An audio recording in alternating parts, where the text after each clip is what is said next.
what exactly separates a good fly pattern from a bad one? Is it how the fly is tied, who tied it, the color of thread they used, whether they were drinking Diet Coke or Diet Pepsi while they tied it?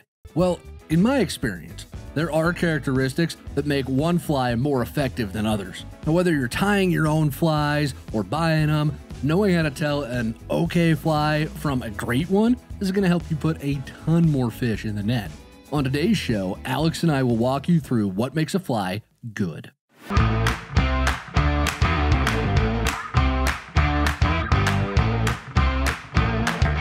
This is Untangled, Fly Fishing for Everyone, presented by Ventures Fly Company. Hey everybody, welcome to it. This is Untangled, and I am your host, Spencer Durant. I have been pried out of the Great White North and brought down to Utah to do the show this week with Alex. We're on our new digs. We kind of upgraded life, didn't we, Alex? Yeah, we're renting a space. Yeah, we got a nice place. If you're watching the video podcast, we got pretty cool background, good vibe.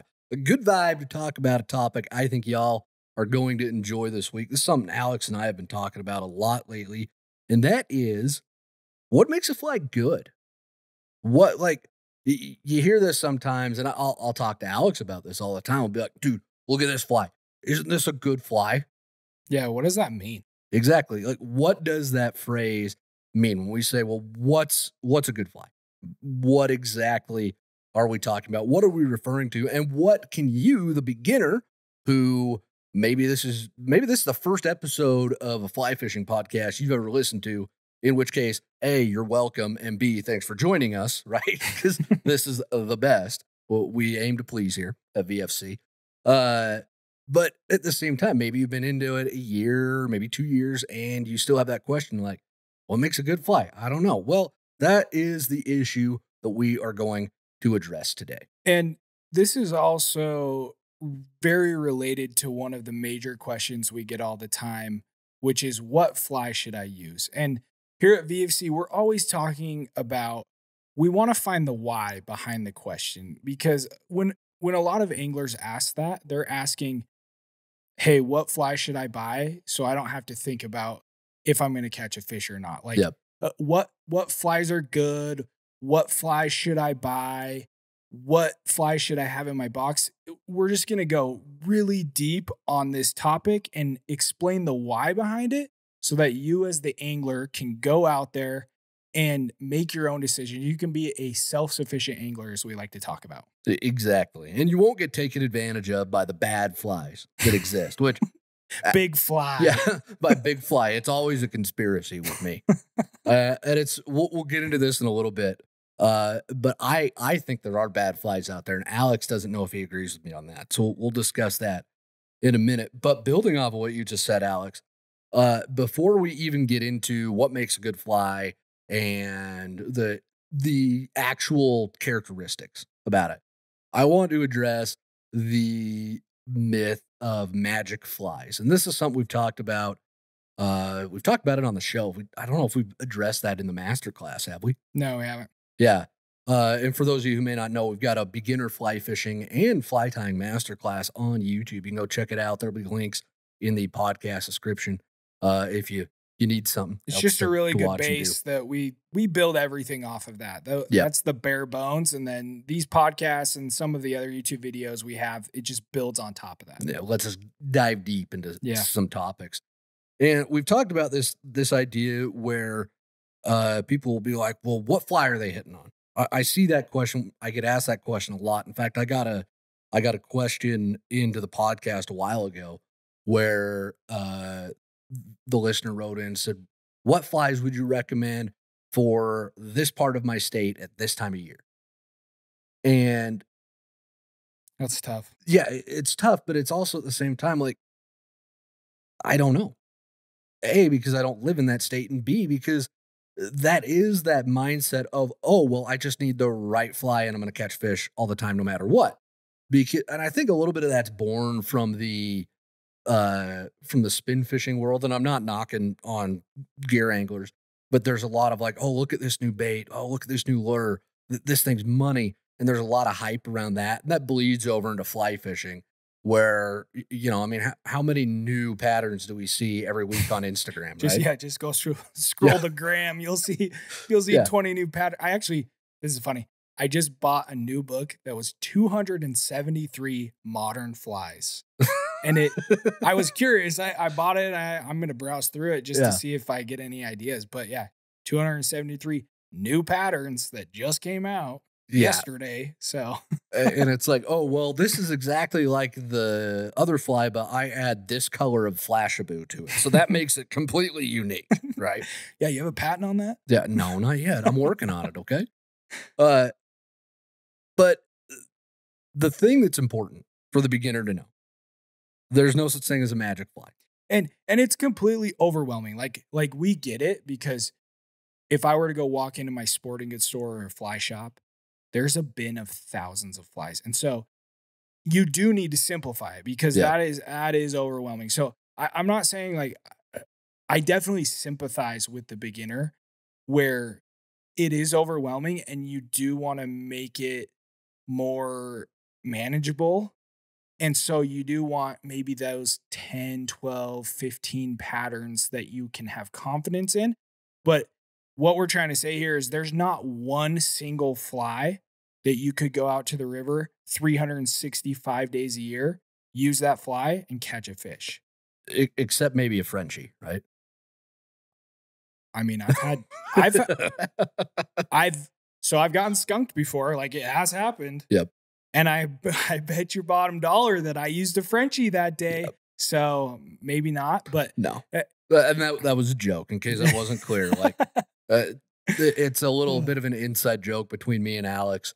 A couple of years ago, we were out fishing together, and he'd thrown a whole bunch of flies at this fish and couldn't get it to take. And then I tied on a Frenchie and caught it on like the first cast. And so it's always been, oh, we'll just tie on a Frenchie. Yeah. Now we just use Frenchies. And then Berkeley, one of the other guys here at Ventures Fly, go, you guys are so unoriginal. Yeah. Oh, Frenchies and zebra midges. Yeah.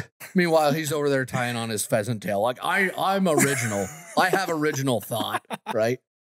But yeah, Alex, you put it perfectly, though. There is no magic bullet fly. And frankly, there never will be. Right. If you get to that point, then it isn't fly fishing anymore.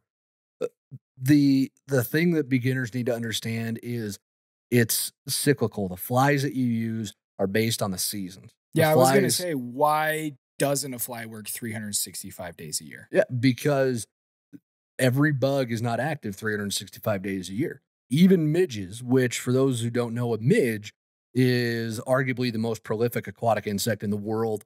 They're in every river and they're active year round, right? We know that about midges. But even the midge will not be active 365 days a year. They're moving, they're there, they're present in the water. They're not dormant like some of your other bugs might be, but they're still not always going to be the food source that trout key in on. Now, trout eat a lot of midges. We know that. That's why we have so many midge imitations. At the zebra midge. Yeah, exactly. So if there was to be a silver bullet fly, which there isn't, but if there was, it would be some kind of midge pattern. But again, I've been skunked. I've used a zebra midge that day and it didn't work. Exactly. So that's the key thing to understanding flies, is to know what's going on in your local rivers, know what bugs are coming off, roughly the what time, and make sure that you've got a good collection of flies that can imitate those. And for 99% of trout anglers, that means you need caddis, mayflies, and midges in your box with some scuds and sow bugs. And if you've got that, you will be covered. I mean, you might not have the right thing for a salmon fly hatch or whatever, but salmon fly hatches are kind of brief. And you just did a podcast episode about this, didn't you? Yeah, the top 12, wasn't it? Yeah, top 12 trout flies? Yeah. So if you're a beginner and you're looking to just simplify it and get those 12 flies that are going to cover your midges, your caddis, and your mayflies, go check out that episode. It's actually great. I learned a lot from it. It was cool. Appreciate it. Yeah. Sometimes I do learn from you. Yeah, I don't always hear that from Alex, but well, at least when I did this time, it's recorded for posterity's sake. Okay. So magic flies, they don't exist. Yes.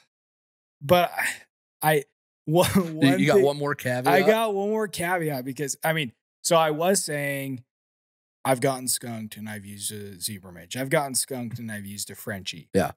But that doesn't take into consideration the angler. Maybe that Frenchie would have worked. Mhm. Maybe the zebra midge would have worked. But me as the angler, sometimes I'm not on my A game. You know, Yep. sometimes I got that little micro drag on those nymphs and the trout is a little sophisticated and he can see it and he says, "Nah, I'm good." Yep. And so let's talk about that for a second because I do feel like that presentation plays an enormous role in this conversation. Oh, it does. And I mean, do you want to host today? Because I was literally just going to walk us right into that. So you did my job for me. Coming for your Yeah. job, man. Watch out. There's no such thing as job security in corporate America, is there? Oh, no, that's exactly logically where this conversation goes. And well, if there's not a magic fly, then I mean, I'll tell this story for a minute. I was up on uh reservoir here in Utah a couple of years ago. And this is back when I still lived here in the Beehive State, and I've since moved on to the cowboy pastures. Um, but anyways, I was up there. Ice was just coming off this lake. You had to bust through snow drifts to get there. And I was in a Tacoma, so I could go anywhere, right? Because Tacomas can do that. We know this. Oh, yeah. And mine didn't even have racks on it or anything. It was just like a bare bones Tacoma. And anyways, I pull up to the lake and I meet this feller, and he's fishing down a couple hundred yards down the bank from me.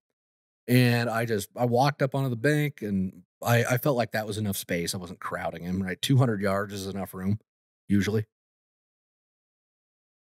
If you're in, I don't know, a state other than Utah. Yeah.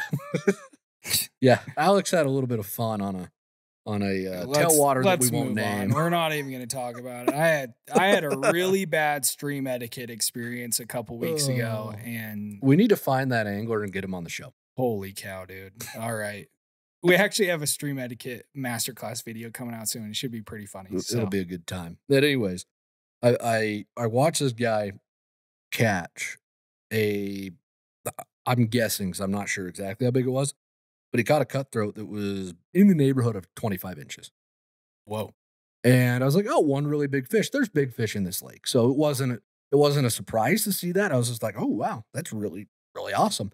And then like 5 minutes later, he caught a tiger trout, almost the same size. And I was like, okay, what's this guy doing? Because I know this lake well, and I feel like I had it figured out.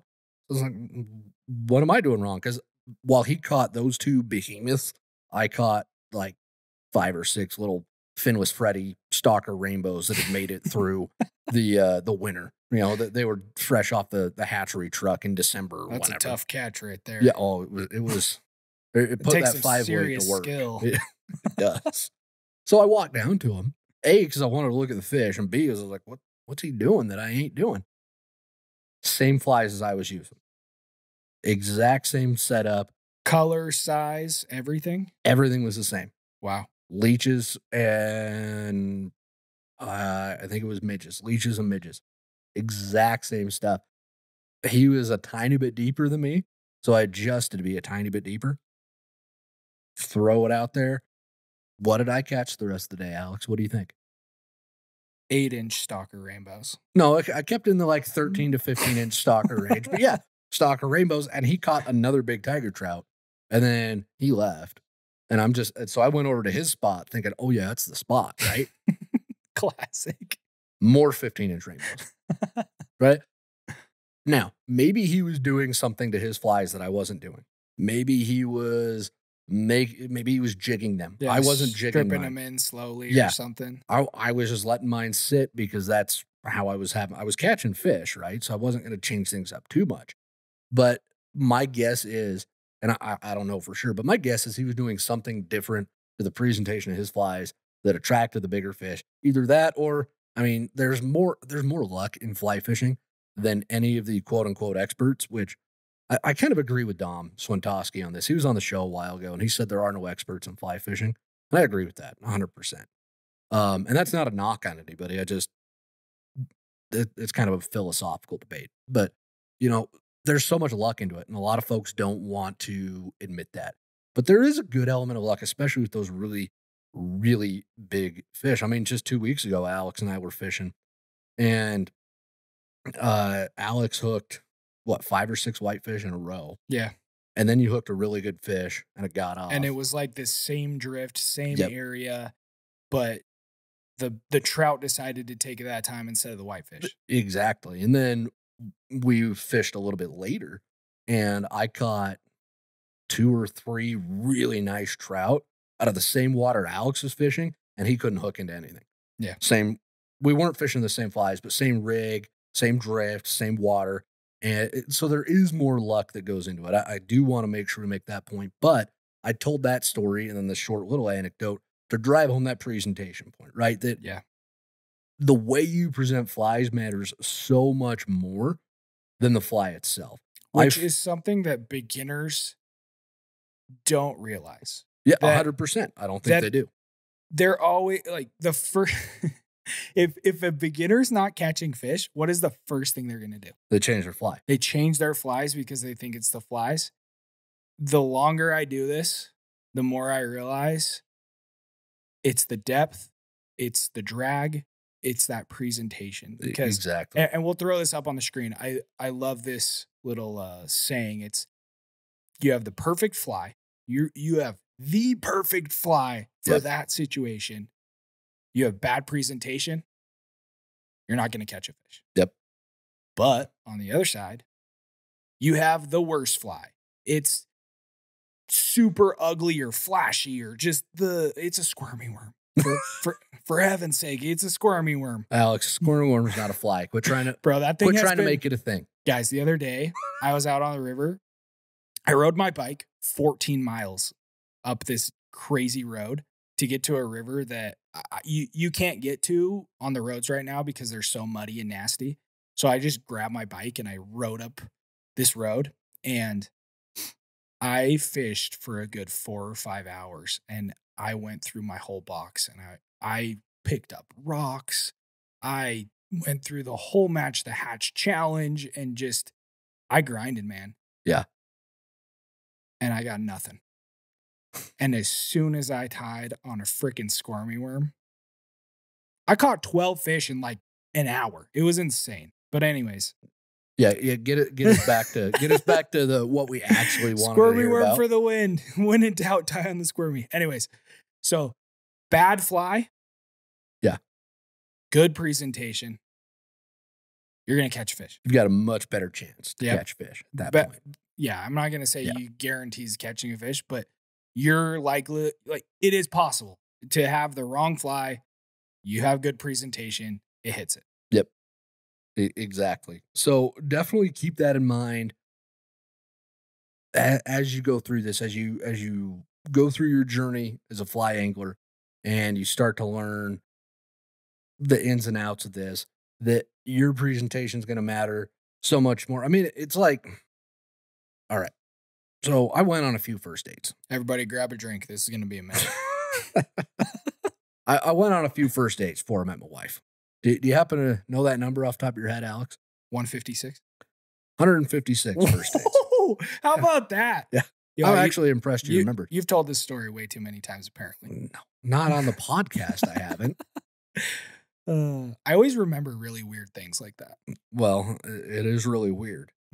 But, you know, I like to put all the failure of those 155 first dates that didn't work out on the ladies, right? It was all their fault. I'm a catch. Look at me. Come on. I mean, you know, and it's human nature. You know, it's always somebody else's fault. It's not yours, Yeah. right? But was my presentation of myself all that good? 155 times? Let's see. Mullet, check. Camaro, check. Fly fishing 300 days a year, check. I was really available. I don't like, what were you doing wrong? I don't know. I took him to Beto's, you know, like, 24-hour Mexican? yeah, the fine dining here in Utah. I mean, a lot of prom dates happen in Beto's, you know. No, and obviously I share that, you know, tongue in cheek, but it's that same principle, right? If your presentation's sloppy in anything, your chances of success are going to be really low. That's just how life is.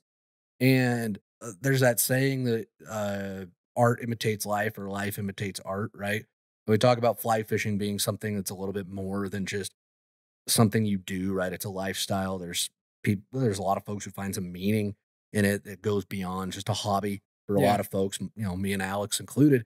And those same truths hold true in fly fishing, where if you're just going to have a sloppy presentation and not really care, you're going to do yourself a disservice. So if there's only one thing you learn from today's show or from Untangled in general, it is that your presentation needs to be good. And I'm going to share one more thing on this, and we'll wrap it up. Um, I happen to know a few folks who fished on Fly Fishing Team USA. Lance Egan, Devin Olson. I know both of them. I know Lance better than Devin, but great guys, great anglers, phenomenal anglers. And I've got another friend who knows them as well, a mutual friend. And I was talking to him the other day, and I don't know how we got on this subject uh, of beginners, but we were talking about that. And I just asked him, I was like, well, because he fishes with Devin a lot. And I said, well, what does Devin do when he goes and fishes a pool? Like, walk me through that. And he said, oh, he goes through with his one fly rig or with the flies on his first rig. He goes through and you should watch him hit every single depth, every single pocket, every single place that there might be a fish. He's getting those flies into it. He's covering the water. It's surgical. There's precision. Those flies get everywhere. And he makes sure he gets as many good drifts as he possibly can With the same flies. with those same flies. And then because competition fly fishing is a little bit different, you're trying to get as many as you can. They do switch their flies out a lot just to try and pick up as many fish as they can. But they don't, at least Devin doesn't, and Lance doesn't. I've talked to him about this as well. They don't until they've run through it with that first set of flies that they, by observation or just knowledge of the river, know are going to work.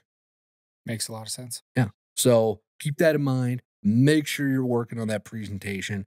And I think we're ready. I think I've beat that horse dead enough. What do you think, Alex? Yeah. All right. We talked enough about presentation. Now we are, and I promised this at the beginning of the show, so I promise it's coming. I am going to give you, not I, we are going to give you guys. I'm so used to doing solo shows. I have to remind myself that when I'm with Alex, like, oh yeah, I've got a co-host. It's Hey, not I'm just over me. here. I'm just so used to introducing the next segments, right? We are going to give y'all actual characteristics of what makes a good fly. So when you're at the fly shop or you're tying your own flies, you know what to look for and you know what to do. But before we get into that, this idea of good flies, Alex and I have had I would call it lively debate Yeah. about this, where I think bad flies exist and Alex doesn't. So we want to get into that. Like, what makes a fly good or bad? Do bad flies even exist? And before we start, do you mind if I share a little story, Alex? Get on in there. So this is my proof that bad flies exist. I was a young fly fisher. I was a pup. Fly fisher person. Yes, I was a young fly angler. And I was just experimenting with wrapping feathers on hooks and, you know, learning all about chickens and duck butt feathers, you know, and say that 5 times fast to see if you don't get kicked off YouTube, right? Uh, but anyways, one night I was like, I'm going to make my own fly because I think every fly tire has that. Like, I want a signature fly. So I sat down. I was like, I'm going to make something awesome. And I tied up. It was kind of like an Adams style body, like tapered, kind of grayish. And then I just started piling dubbing on at the top. I was like, this thing's going to have the thickest thorax in the world, right? And I almost made a joke that would have got us banned off YouTube. I'm glad. Look at this self-censoring I'm doing today, Alex. You're welcome, right? Huge thorax on this thing. And then I got some pieces of hackle, some like the little ends that you can't really use, right? They were about inch and a half, 2 inches long. If you're watching the video podcast, I'm holding my fingers up so you can see it. And I tied them in so the ends, the tips were pointing out. And I was like, oh, these could look like legs. And I tied them in on the side of the fly. And then I got some oversized ginger hackle and wrapped that in on top. And then I switched out my thread for some like fuchsia thread and whip finished this giant head on this fly. And I was like, this is going to be so good. It looks like some kind of big bug. It was awful. Alex, there was nothing good about that fly at all. You have now persuaded me there is such thing as a bad fly. So I think bad haven't flies heard that exist. story before. Yeah. I don't think they're selling those at the fly shops. Those aren't in the bins. No, they're not. Thank goodness they're not. And those do not come in our fly collections either. So don't worry. I have not been allowed to have any influence on the fly collections yet. Based off of that one experience. But I think that I think there are good and bad flies because I see flies like I see some that are tied very much just to catch the angler and not so much the fish. And what I mean by that is they look really flashy and they look like they're going to work. But then when you actually take the second to dissect the fly, they don't really look like anything. And we're going to get into that in a second. But I think bad flies exist. And Alex, why do you not believe that? I'm curious. It just comes back to presentation, really. I mean, Euro nymphing has completely changed my perspective on this because if you look at a lot of those flies, they're pink, they're orange, they're purple. They've got all sorts of things coming off of them. Hey, don't disrespect purple. We love the purple haze here at Untangled. Spencer's the biggest purple haze hater, and we were on the river a couple weeks ago. I already told this story, Alex. Well, not everyone has heard it. We're gonna let the people know. Anyway, long story short, he used the purple haze, caught a fish, and caught a lot of fish. It was awesome. Anyways, but I think you're right. So a lot of the new fly patterns, I'm really interested to go through this Modern Flies book, but yeah, me too. They do have a lot of crazy flash and legs and just materials going on. Mm-hmm. But they still catch fish. I mean, they do. And I guess, what is the definition of a good and a bad fly? Because, like, can a bad fly still catch fish? Could that fly that I described catch fish? Probably. All right, new YouTube video idea. I'm going to tie up the biggest monstrosity of a fly, and we'll see what Alex can do with it. That's actually fantastic. Challenge accepted? I'm totally down for that. That would be so cool. You'll tie up a crap one, and I tie up a crap one, and we'll see who can catch a fish, the biggest fish on it. Yeah. But coming to Ventures Flyco on YouTube, follow 24. Look out for it, folks. But I mean, if it kind of, I always say this, if it kind of sort of looks like a bug and you find the right fish, I mean, if we go out and fish the green or like a tailwater with really picky fish, no, I don't think you're going to catch fish. If I were to go up to like a high mountain stream with opportunistic fish that never see any anglers, and I chuck that bug, yes, you could probably catch a fish. Yeah, you're probably right. But, and so that's my question is, what is a bad fly versus a good fly? Well, what's the definition there? Because can you catch fish on a bad fly? Like, can you? Is that part of the definition? You can't catch a fish on it? Or I think it's a bad fly because it's harder to catch a fish on it. Okay. Yeah, I could get behind that. Because a good fly, and we'll get into the characteristics in a minute, but a good fly should look somewhat similar. It's like enticing. Yeah, it needs to look like something that's real. Because even the glow bug, even Alex's egg bomber, which that's going to be in our new fly collection. Yeah, right? it is. Whew. Yeah, which our new fly collections, they are looking fancy. You can't wait to get them out to you guys. Anyways, that egg bomber, Alex ties it up. I think you've showed it in a few videos, right? Yeah. Yeah. Do we have a time tutorial for that one out? Oh yeah, it's in the works. Okay, perfect. Um, but it really is. It's just like a bigger glow bug, basically, with tied with chenille instead of glow bug yarn. But even that, like, it doesn't look exactly like an egg, Yeah. but it looks close enough Looks like a to an glob egg. of power bait. Yeah, and that's why the fish love it so much because I'll die on this hill. Rainbow garlic power bait, best bait ever invented. Okay. Uh, but no, even the glow bug, which is the least fly-like fly, probably looks like something that's real. Looks like an egg, right? Yeah. Sandworm worms, squirmy worms that I hate on all the time. The squirmy worm looks like a worm. You know, for better or worse, it does. Yeah. So a fly to me is bad if it doesn't look like something natural, and the fish isn't going to instantly look at it and make the association. Because one thing we know about trout and how they decide that they're going to eat something is a bug floats past them and they make positive associations. They don't make negative associations, contrary to popular belief. They don't look at it and be like, oh, I don't like that.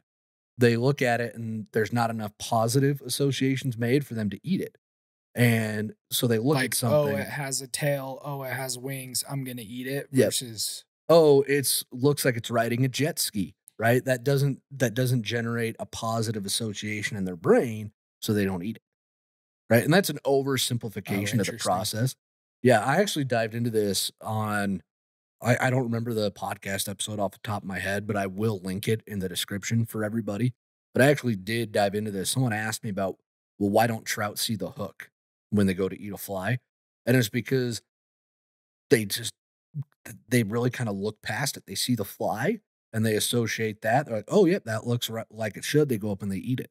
It's a really interesting process that fish use to decide if they're going to eat something, at least for trout. I don't know if that carries over to bass or whatever, but at least for trout, that's how it works, from my understanding of it. And if you don't have something that looks natural, again, that's what would be a bad fly. Is it going to cause the trout to, like, we know trout can't think, quote unquote, they're not capable of sentient thought, but is it going to spark positive associations or not? Because if it doesn't, they're not going to eat it. So that to me is what separates the good and the bad. and I guess that's kind of when you were describing your super ugly, awful fly, your bad fly. Yeah. I was just thinking the reason I thought you might be able to catch a fish with it is because it had hackle. It had some things on it that I think a fish could mistake it as a bug. Yeah. Like, A really optimistic cutthroat that hasn't been fished to yet this Yeah. year might, if it's really hungry. during the summer when like the grasshoppers are out and like Yeah. the bigger bugs, Yeah. potentially it could eat that. Oh, 100%. It's certainly. Yeah. So And- that's my spiel on the good and bad flies. And What else do you have to add? So good flies, Mhm. I think they imitate something natural. And it could have that flash. It could have that crazy stuff that those Euro nymphs have. But I feel like that's more, this gets into the whole imitative versus attractor patterns. But I will say those attractor patterns, they still kind of look like a bug, right? Well, those attractor patterns have the same proportions Yeah, and to silhouette. real bugs. Yeah. And to be honest, all the hot spots and flashy parts of flies, they really actually, in my opinion, adhere very well to good fly design, which I think we should just get right into that. We've been leading folks long enough, right? We need to get into it because one thing that makes, or sorry, did you have anything else you wanted to add before we dive into that, Alex? I don't want to cut you One off. last thing for the good flies. Yeah. They're proven and they're time tested. Yeah. Like the fly has been, like, you think about the pheasant tail or the parachute Adams. They've Who been around. invented the Elker caddis? Do you know that feller's name? Actually, don't know. Altroth. Cool. I You could win Who Wants to Be a Millionaire with that kind of trivia knowledge. I just need the invitation, okay? Yeah. Anyways. I really think, and some of those R&D experimental flies, Mhm. like a lot of them, I don't know if they haven't had enough time or enough reps to Yeah. be proven yet. But I think of like the Frenchie, for example, like Lance Egan, that's been around. I don't know how long has Frenchie been around for? A while, and all it is it's derivative of the Oh, pheasant the tail. pheasant tail. It, Yeah. it's So it's a slimmed down version of the pheasant tail that'll sink faster and yeah, is more durable yeah, because those little legs on the pheasant tail. A, I don't yeah, think they add a whole lot to the fly, and B, they just break all the time. yeah. So yeah, So I just wanted to throw that in there for the yeah, good. It's like time tested, proven patterns that have been around for decades. I because they have been around so long and they've been proven, they automatically just fall into the good category for me. yeah. Where like a parachute Adams, it's good because it's just been around forever and it's arguably the most popular fly on the face of the earth. So Really, parachute Adam I would think so. more than the zebra midge. Yeah. Hmm.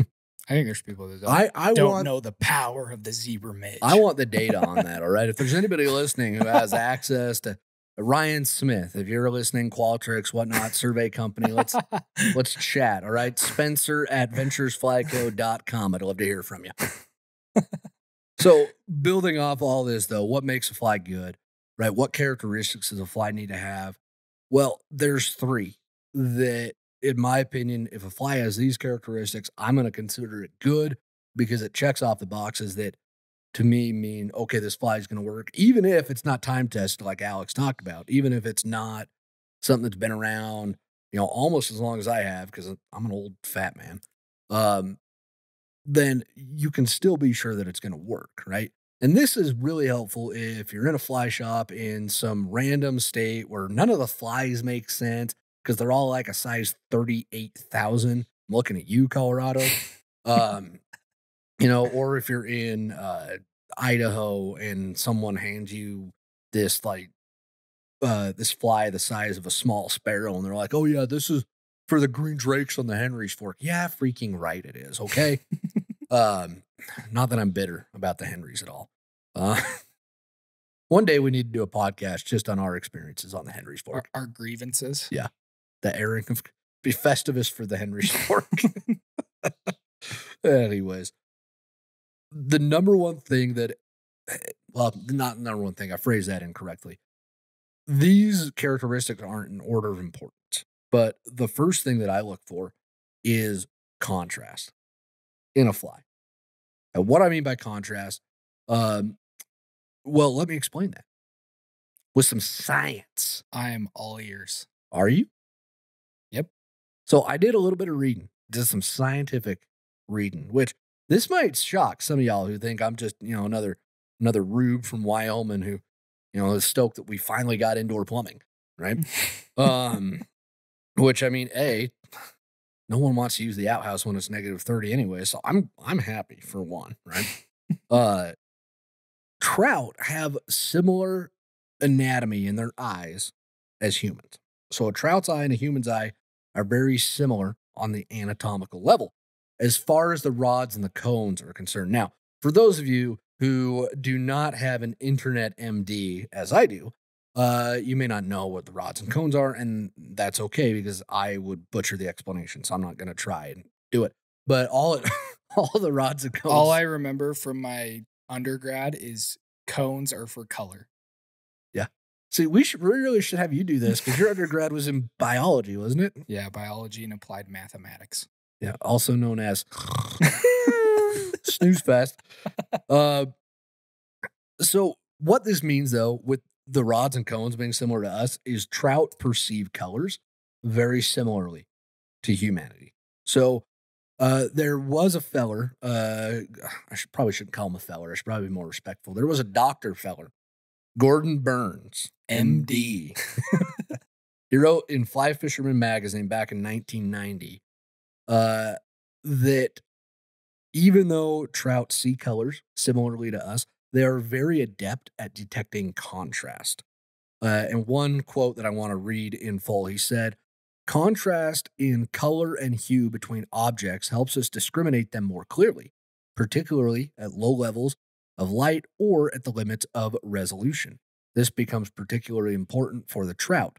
Although the trout cannot sharply see an overhead predator or the silhouette of a fisherman in its peripheral vision, the movement of these objects against a contrasting background draws its attention and the trout flees for cover. Many fishermen, through trial and error, mostly error, are well aware of this fact and have learned to reduce contrast between themselves and their environment through the use of camouflage clothing for fishing in shaded areas. So that's his whole quote. Talks, super interesting. yeah, how important contrast is for trout. Really, really interesting stuff. So with that in mind, and I'm going to link that whole thing in the podcast description for anybody who wants to read his entire article. It's fascinating. What that does, though, is it drives home just how important it is to have contrast in your flies. If there isn't any contrast in it, what's an example of contrast? I'm so glad you asked. Let's look at me just doing my job here again. Well, do you have a story or something? I actually do. Yeah. That's funny. Years ago, back when I fished the low pro, as the locals call it, for those of you not from around here, the lower Provo River. And this was back when it was public and you didn't get ticketed for walking in what is rightly yours as a citizen of Utah. I was fishing with a buddy of mine named Mises Mike. Heck of an angler. He'd catch fish out of a storm drain. This guy is a legend. He is, dude. I gotta have him on the show. Yeah, you do. I've heard way too many stories. I hope he's still alive. I haven't talked to him forever. So this took a dark turn. Anyways, Mises Mike, I love you. I hope you're listening, man. He had this little fly, this little midge. He called it and I hope I'm not giving anything away here. Okay. But he called it the Chili Loco, was what he called this midge pattern. And I'm not going to describe it in super great detail because I don't want to give away his fly that he showed me in confidence. But this fly had a flashy body with a solid color thorax and head to it. And that's all it was. It was just a flashy body and a thread head. One color, two colors. Yeah, two colors. Contrasting colors. Two contrasting colors. Okay. And that fly caught more big rainbows for me on the lower Provo than anything else. And when I go to fish the lower Provo now, I still use variation of that fly because it's so good, because the contrast in it is so great. And that actually led me to come up with, because again, I wanted to make my own flies, right? So I thought up a midge pupa type pattern. And I decided to call it the prom pupa because it's like a regular midge pupa, but it's all dressed up for the prom. And I like alliteration. So that's like, good. The prom pupa. And all it was a standard midge pupa, right? A long shank curve hook with wire ribbing to segment the body. But I did a hot spot on the bend of the hook, right on where the butt would be. Am I allowed to throw a picture in for this for the listeners? If I can find, I'll have to tie one, take a picture. Okay. But yeah, 100%. Okay, I'll throw it up for everybody. And it's just a bright red butt section, flash body, and then a little bit of peacock curl at the head with a bead. And it's the same proportions. It's the same design as almost any other midge pupa pattern out there, but there's contrast to it. And it worked really well for me. I still use it sometimes on different rivers and whatnot. But the key there is the contrast, right? It works. What are some other patterns you could think of that people would know that have good contrast? Purple haze. Because you've got a purple body, dark, and then lighter colored tail usually. And then you've got the hackle and whatnot. Okay. You've got the contrast of the L. carcatus as well.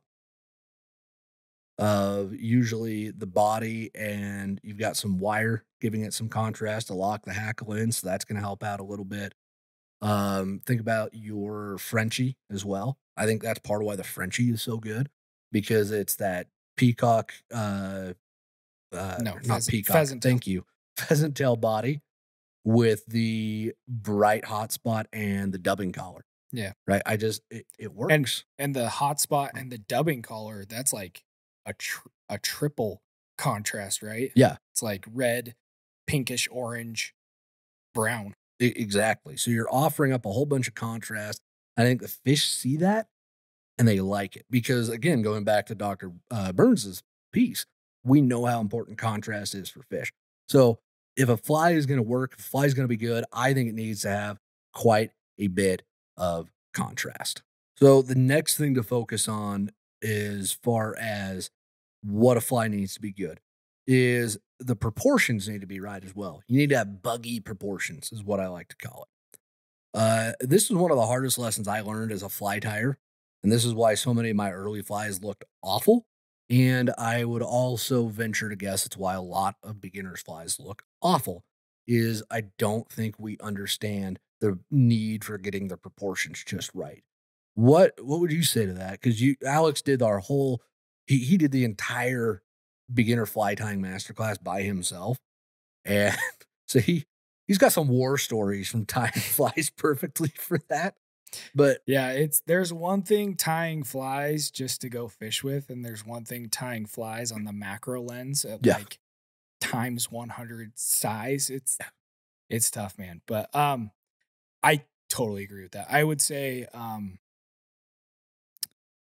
that is probably the hardest thing for beginner fly tyers. yeah, In the masterclass, there's a video where we talk about leveling up your skills, and in that video, I'm like, hey, if a lot of people they don't have like buddies that they tie with or like fly tying nights with people, and they don't really have someone they can show their flies to and like get critique on them, because that's one of the best ways that I've leveled up my fly tying skills is I'll show them to Berkeley or I'll show them to you, and you guys yeah. will just absolutely roast me on how terrible they look. I have never roasted you on your fly.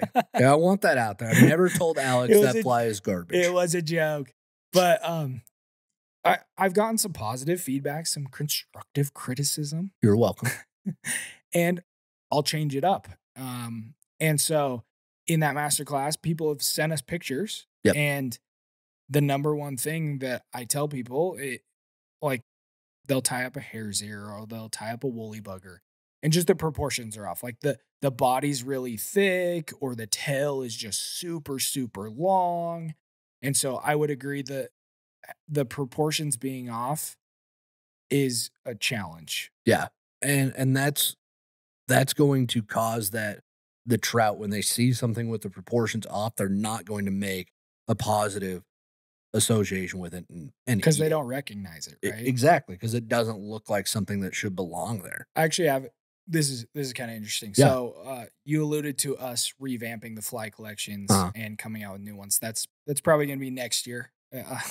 Don't start flooding the emails. When are they coming out? Yeah. Just a little teaser here. But one of the new patterns I've been working on is a caddis larva. Mhm.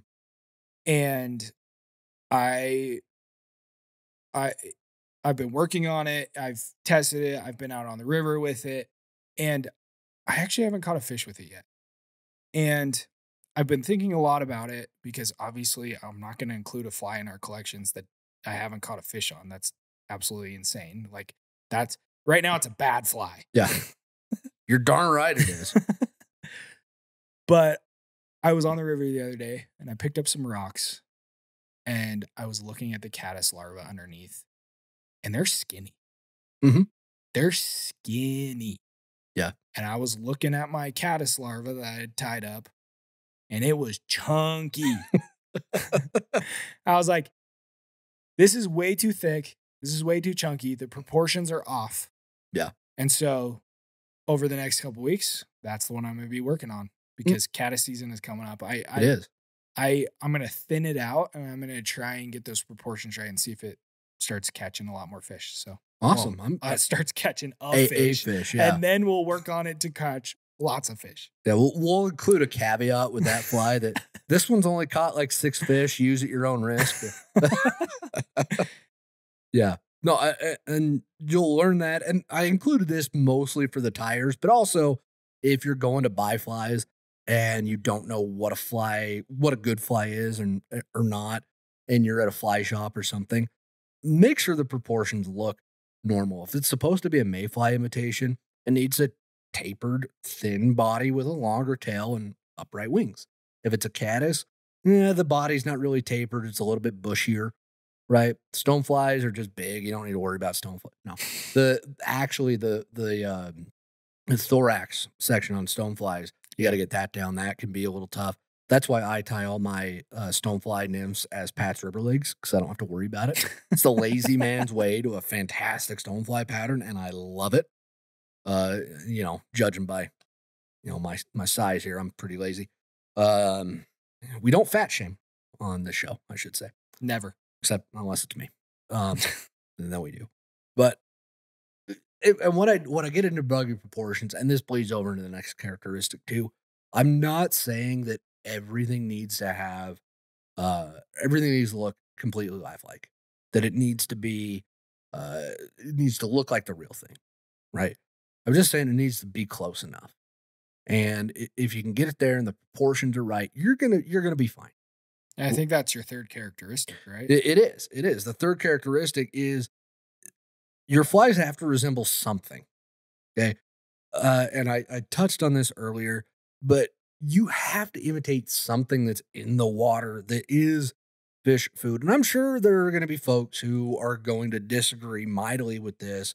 Well, this fly doesn't represent anything, and I use it all the time, and I catch all these fish on it. Or what about a panther martin? That doesn't imitate anything. Well, I could get into why different lures work and stuff, and lures play on the predatory nature of trout more so than probably anything else. But and with streamers it doesn't really matter, but with nymphs and dry flies, it's got to look like some kind of aquatic insect. And uh, I just again, I don't want to sound like I'm like, oh, this is the only way to do it. It has to be like this. But do you agree with that, Alex? Oh, Does it have to be like, is it that strict of a thing, or am I off base here? So I think good flies fall into three categories. Mhm. And I've been reading a book all about bugs. Katie, my wife, walked in the other day and she looks over at me and I'm reading a book and she's like, "What are you reading?" And I'm like, "Don't even ask." When you're reading books about bugs, it's Yeah. really hard to tell people that you're reading books about bugs. They just look at you like a weirdo. Hey, don't be ashamed, Alex. All right, wear that stuff proudly. But I've actually been very impressed with this book. It's called The Handbook of Hatches by Dave Hughes. Really good book. Good old Dave. Yeah. Totally recommend it if you want to level up your bug game. Yeah. Within the first couple chapters, he talks about different fly categories. And the three that I've kind of taken this and run with it a little bit and tried to think about it and come up with my own little, I don't know, paraphrase of what he's come up with. But Mhm. you have imitative, impressionistic, and attractor patterns. Mhm. And I think good flies can be one of those. And so you have imitative, which is imitating a specific bug in like a specific life cycle stage. And you're trying to get you're trying to make that fly look just like the natural. Mhm. And so like a good example would be like the parachute blue wing olive. Like it's a pretty dang good imitation of the natural bug when Yeah. it's sitting on the water. Like you have that tapered body, you have the tails, you have the wings, Yep. and then you have impressionistic patterns, which could imitate a variety of different bugs. So I think about I don't know what's a good one, the hare's ear. Mhm. It could be a mayfly nymph, could be a caddis nymph. It could be like the case caddis. It Yeah. kind of looks like that, right? It could be if you got like a size 12 or a size 10, could be like a stonefly nymph. Oh, I fish big hare's ears Yeah. when I'm out of Pat's River Leagues, and they work. And it could be even like a crane fly larva. I've been on still water before and I'll chuck a big hare's ear out there and I'll just strip it in really slowly. And I've caught fish doing that Yeah. because it looks like crane fly larva. And so you have these patterns that are impressionistic. They could imitate multiple different bugs in different life cycles. Hmm. And then you have your attractor patterns, which I mean, I would honestly put a Frenchie in this. Where See, and I would disagree on that. Would you? Yeah, I would. Because I would put the pheasant tail in probably the impressionistic category, right? Yeah. And the Frenchie is just a slimmed down pheasant tail. Because one of the tenets of a good Euro nymph is that it is streamlined so it sinks quicker. Yeah. And by removing the case and the legs and stuff. the legs and stuff, it gets down. So I just think like the pink, it's like, but it's adding that contrast, right? Yeah, it's true. Yeah. All right. What's a better example? Rainbow Warrior. That's a fantastic We'll go with another example. Lance Egan. Yeah. Another Lance Egan fly. Rainbow Warrior. That thing looks like. At first glance, it doesn't look like anything. Looks right? like the Milky Way, right? It's Yeah. like, It's got so much stuff so going on. mystical. But break down how it's built, though. It's got a thorax that's about the right size. Yeah. It's got a body that's the right size. It's got a tail. And it's got a tail. So it could be what? I think it could be a midge or a. Honestly, it could even be a mayfly. Yeah. Yeah. Yeah. It could even be like a scud. Like it kind of has like that shine to it, you know? Yeah. It could be a lot of different things. You're right. Yeah. But I would say just because it's rainbow, like I would consider it an attractor pattern because definitely. it kind of catches that positive association. Like, well, maybe it catches the trout's attention, but then they have the positive association with the shape and the what size. it looks like and the size, and then it decides to eat it. Well, and you think about the contrast of that super flashy fly against the kind of dull, the dull environment of the river. Yeah, right. That's going to catch their attention. It's got to. Yeah. You know? So I'll throw up a graphic about this, but imitative, impressionistic, attractor. That's how I've been thinking about flies lately, and so I do think it has to resemble something natural, but there is a little nuance to it. Yeah, there is. I shouldn't be as strict as I was. I don't think I got that across the right way. So I appreciate you. Because you do need there to be some semblance of reason to the size and shape, right? You wouldn't want to try and fish that monstrosity fly I described earlier as a nymph, right? That's not gonna. Or maybe it is. I don't know. Maybe that's how I'm going to catch the fish. Maybe. We'll find out. I'm going to tie it on a bounce rig. Oh, of course you would. Oh. Well, I think that about wraps us up for this topic, Alex. Is there anything else you want to add? Presentation, man. Yeah. We cannot hit that enough. Get the flies in your box. Get those top 12 flies. Just get a nice, solid base of proven flies that are considered good. And then just work on your presentation. Yep. And if you're feeling crazy and if you're bored out on the river using those patterns, that's when you can start doing a little R&D and making stuff up and seeing if it works. Exactly. Yeah. Well, thanks for taking the time with me, Alex. I know you're a busy man these days. So anything for all the homies. Thank you to all the listeners, viewers who take time to sit down with us every week. We really appreciate it. We love the comments. Keep them fantastic. up. There are some really funny ones. I've cried a little bit just laughing so hard. What was that one on? I think it was episode 77. It was about you and whitefish. It was on the masterclass video about runs. Alex caught a whole bunch of whitefish, and one of our regular listeners and viewers commented that Alex catching whitefish is like taking your cousin to the prom. You'll do it, but you're not happy about it. Amen. Yeah, we need more stuff like that, right? Yep. Any feedback y'all have for the show, please let us know. You can get a hold of us on the socials, on the gram. We're always available there. And if you have any questions you'd like answered on this show, we built this whole show around, like we said at the beginning, questions that we've got from folks about, well, what fly do I use? What do I use here? What flies are they hitting on now? So we built this entire episode around that concept. So your questions directly shape everything we do here at Untangled and at VFC in general. So if you've got any questions, there's always a link in the podcast description to go ahead and submit those. And in addition, if you could rate and subscribe this show, wherever you're listening to it, right? 5 stars. That's what the show deserves, no less than that. And if you do leave a 3-star review, please at least explain why. Yeah.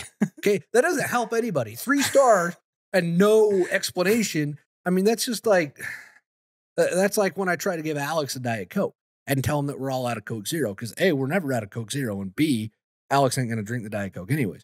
Right. Just don't do it. Okay. 5 stars.